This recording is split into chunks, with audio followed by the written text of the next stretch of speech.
E aí pessoal, tudo bem? Eu sou Felipe Marinho do Guia da Engenharia, sou engenheiro civil e hoje eu vou te mostrar 3 casos em que nós preferimos utilizar radier ao invés de outro tipo de solução estrutural para as fundações, tá certo? Então vamos começar. Antes de comentar com vocês essas 3 situações em que geralmente se faz uso de radier como fundação, é bom a gente conversar um pouco sobre o que é radier e os tipos de radier, certo? Primeiro, radier é um elemento de fundação superficial que abrange todos os pilares da obra ou carregamentos distribuídos, certo?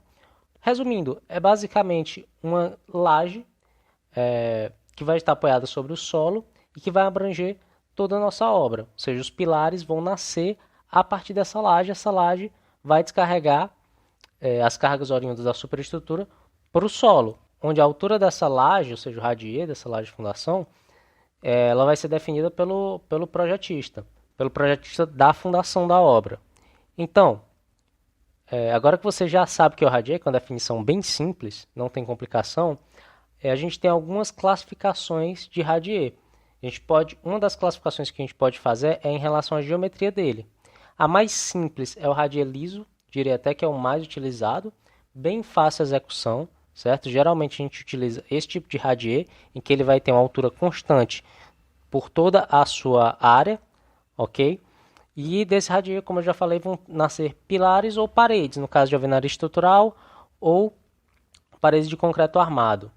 Às vezes, para facilitar a execução, até faz-se uso de apenas uma malha na altura média desse radier, certo? Dependendo da carga, se não for uma carga muito alta. Então essa malha vai servir tanto como armação positiva como armação negativa. Então, o primeiro tipo de radier é o radier liso. O segundo é o radier com pedestais, tá certo? Ele basicamente se parece muito com o liso, mas onde vão ter pilares ou paredes, a gente vai ter pequenos pedestais ou cogumelos, como também são chamados.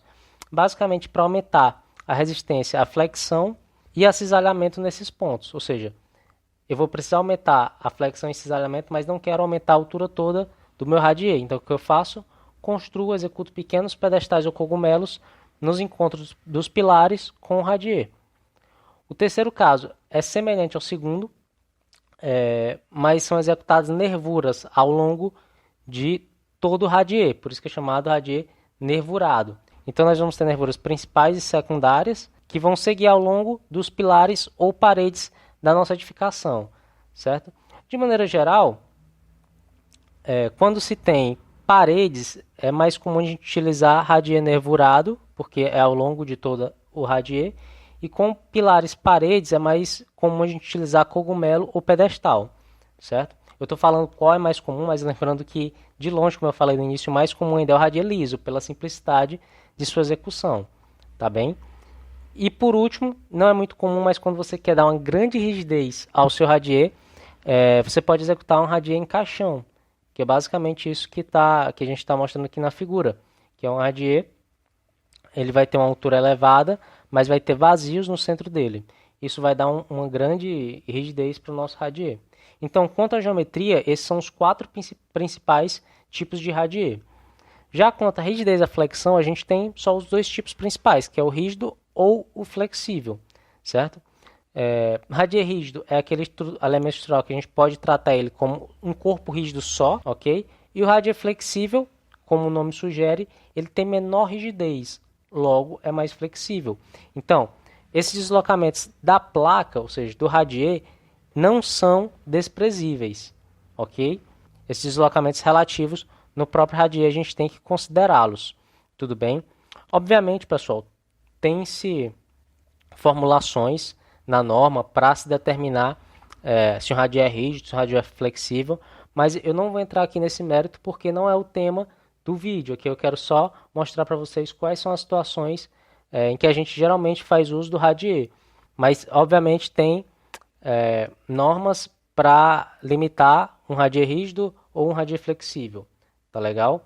Além disso, eu não coloquei no vídeo porque é relativamente simples, a gente pode classificar quanto à execução em concreto armado ou em concreto protendido, tá legal? Então, agora que a gente já discutiu o que é um radier, as classificações de radier quanto à geometria e quanto à rigidez e à flexão, eu vou mostrar para vocês 3 situações em que a gente geralmente faz uso de radier, certo?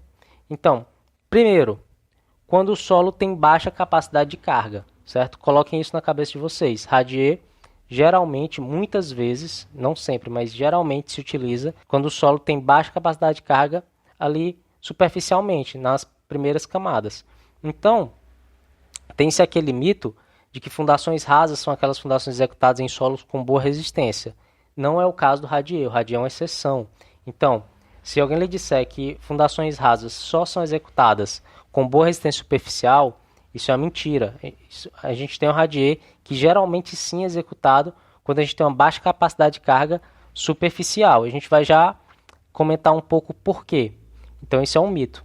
Lembrando, pessoal, que eu estou falando 3 situações, tá certo? Mas que elas não necessariamente são independentes. Então, essa baixa capacidade de carga do solo vai influenciar também nas outras 2 condições que eu vou mostrar aqui na frente, certo? Então, vamos para a segunda.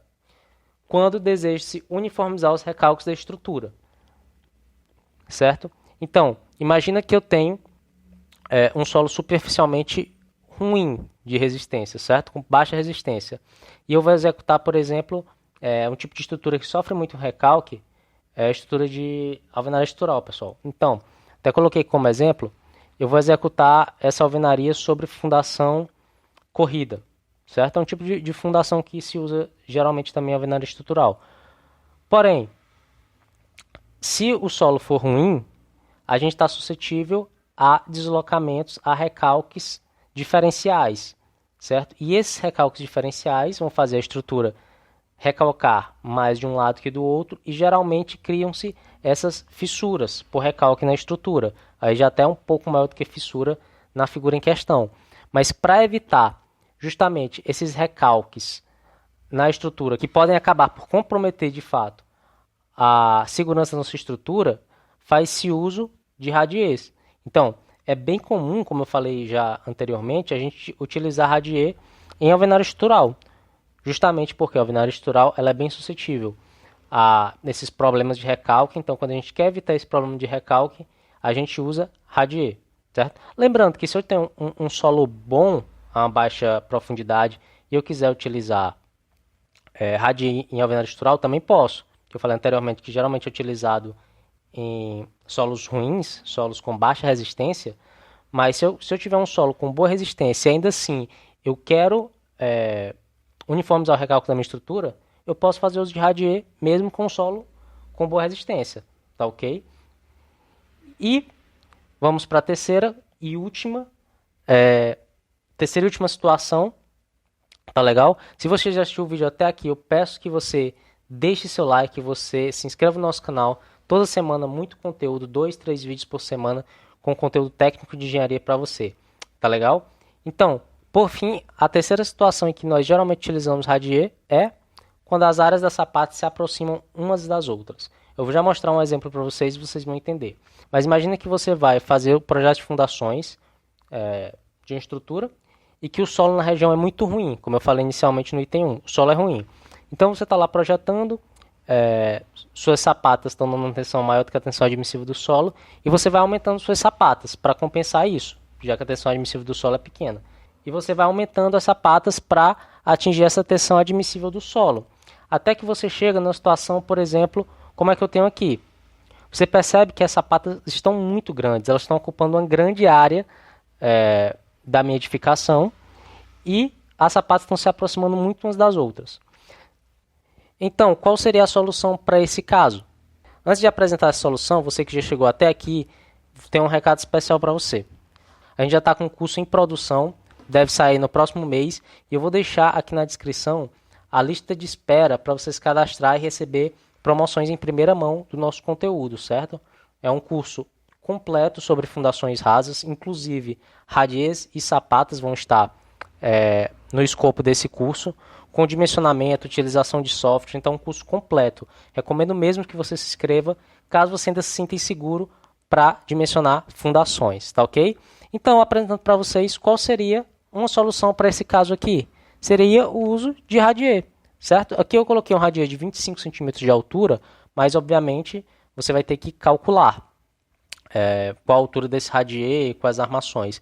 Mas o que eu quero dizer é que se você tem uma área muito grande da sua edificação ocupada por sapatas, talvez seja mais econômico você não fazer uso dessas sapatas e fazer uso de um radier com altura única do que continuar insistindo em sapatas. Fora que você ainda reduz riscos de ter problemas com recalques, como a gente já citou anteriormente. Então, pessoal, esse foi o nosso vídeo de hoje. Espero que você tenha gostado, que você tenha aprendido quando você vai utilizar radier. E caso tenha ficado alguma dúvida, deixe nos comentários que vai ser um prazer responder, viu? Obrigado e até a próxima.